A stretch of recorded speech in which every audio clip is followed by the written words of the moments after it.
Welcome back to Get Fed by Prachi. Today we are making basil pesto rice. Let's start by preparing pesto. For this we'll need 1 cup tightly packed basil, cashews, peppercorn, garlic, salt and extra virgin olive oil. Blend to get a smooth paste like so. Heat up a wok and saute some garlic and green chilli.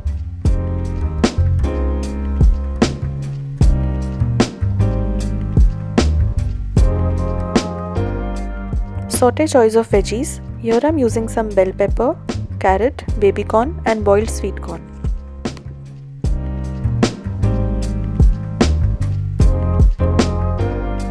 At this point we will saute only for a minute or two on high heat to maintain bite in the veggies. Next add 2 cups of boiled rice. Season the rice with some salt and mix in the prepared pesto. Pesto rice is a traditional Italian dish that combines the fragrant flavors of basil and garlic with the delicate texture of rice. Serve this versatile dish as a main course or a side dish and enjoy.